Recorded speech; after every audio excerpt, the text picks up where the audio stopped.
Hai kawan, Assalamualaikum. Welcome back to my channel Yeza. Ada satu video FYP yang aku tengok sekejap, dan video ni dia melalui dekat FYP TikTok akulah. Waktu ni sebenarnya diorang ada buat satu panggilan daripada Radio Era lah. Radio Era sendiri buat panggilan mengenai salah seorang artis ni. Dikatakan dia ada kongsikan kisah dia mengenai dia nyanyikan lagu seram. So kalau korang nak tahu juga, jom kita masuk dalam video. Okay guys, so ini video dia. Dia nyanyi satu lagu ni. Lagu ni dia merupakan lagu klasik, lagu lama, tapi yang dah di remake semula oleh apa orang kata artis legend jugalah, tapi yang masih ada. Dia beri nafas baru. Dia masih dia beri nafas baru. Okay. So, Ai nyanyi sikit boleh Ai? Nyanyi sikit. Aku sebenarnya takut nak nyanyi lagu tu sebab cerita dia macam mana. Video tu cakap kalau ada yang cover lagu tu ke atau nyanyi lagu tu ke, dia akan kena gangguan. Macam tu. Oh my god. Masa aku nyanyi lagu tu dekat program tu, adalah beberapa gangguan yang aku terima. Aku perasan masa first aku play lagu tu, bukan key aku. Okay. Dia dah macam makin lama makin tinggi. So aku pun macam aku stop balik. Aku suruh budak-budak kat situ stop, play balik. And key dia makin lama makin menaik, makin lama makin menaik, sampai jadi bunyi macam chipmunk. Sampai jadi bunyi dia nipis, yang nipis-nipisnya.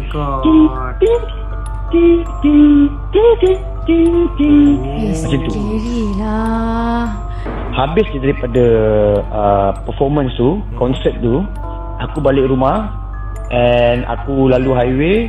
Tiba-tiba aku tengah high beam satu kereta ni untuk aku nak potong lah, sebab aku ambil lane kanan. High beam. And then tiba-tiba kereta tu ke kiri disebabkan ada satu motor tengah stay dekat lane kanan, melintang. Korang boleh bayangkan tak? Highway. Motor Kalau korang melintang? tahu highway federal yang panjang tu, Macam mana motor tu boleh melintang? daripada Shah Alam nak tebus bangsa apa semua, highway federal tu kan ada dia satu macam menara jam besar apa semua kan. Okay. Tiga gerbang tu.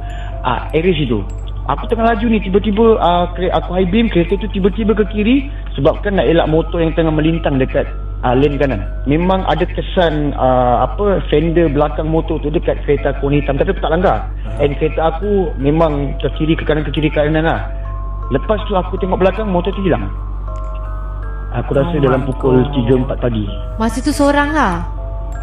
Dengan wife, dengan Tasha. ya Nasib baik tak jadi. So hampir aku dapat rasakan itu adalah orang kata dugaan ataupun gangguan yang aku rasa itu pun gangguan dia lah. Kebetulan seingat aku masa aku tengah full dress hari Sabtu masa tu, lepas full dress apa semua, memang badan aku tengah tak sedap lah. Aku pun tak tahu kenapa aku tiba-tiba jadi baran apa semua dan sebagainya. Dan habis daripada rehearsal tu, aku punya manager jumpa, dia kata, kau tahu tak hari ni hari apa? Dia kata. Okay. Masa? Macam hari Sabtu lah kan. Esok Ahad full dress, esok Ahad dah live. Tak, memang Sabtu hari ni, tapi hari ni adalah hari di mana penyanyi asal itu dihukum secara kebetulan. weh. Allah. Ya Terkait dekat situ. Jadi memang sampai Ya, sekarang betul. Ai memang takkan nyanyikan lagu itu. Dan macam mana untuk Ai lepas daripada gangguan ni? Adakah Ai ada Pergi berubat ke? ada jumpa Tak ada, ustaz tak ada. Yang terakhir dia, yang aku rasa gangguan tu berakhir masa tu lah, dekat highway tu lah. So itulah dia guys, perkongsian daripada AI Flow 88. Nampak Syah? Okay guys, so itu sedikit pasal kisah daripada artis yang dinamakan Ai ni. Ai ni menceritakan yang dia pernah kena gangguan bila dia nyanyi lagu seram tu. Macam-macam gangguan dia pernah alami. Tapi itulah, Alhamdulillah, syukur yang si Ai ni selamat daripada semua benda tu lah. Maksudnya dia tidak terkena orang kata gangguan yang lebih teruk daripada orang-orang lain. Dia masih orang kata gangguan yang lebih masih boleh orang kata considerity lah kan. Lagipun kalau kita compare dengan gangguan sihir, gangguan makhluk jin halus tu, apa benda semua tu, itu lebih teruk lah. Tapi dia terkena gangguan dekat highway, dia terkena gangguan yang macam orang kata masih considerity lah, ya. So aku rasa sampai sini lah konten kita kali ni. Macam konten kita kali ni, adakah menarik ataupun tidak? Sila komen di bawah. So lama sangat aku tak buat konten tu, minta maaf. aku bercakap dengan kamera ni pun rasa macam malu jugalah kan, sebab dah lama sangat tak buat konten. Sebab nak cari konten ni ambil masa korang, bukannya sekejap untuk aku nak cari konten, ambil masa jugalah. Kadang ada masa tu aku ada konten, ada masa tu aku tak ada konten. So that's why aku berdiam diri terlebih dahulu cari konten, dan Alhamdulillah bila aku dah jumpa konten tu, aku teruskan buat konten tu macam biasa. Okay guys, aku rasa sampai sini konten kita kali ni. Jangan lupa untuk subscribe aku punya YouTube channel aku. Subscribers kita dah 500. Alhamdulillah, kita capai target dalam 1k je lagi.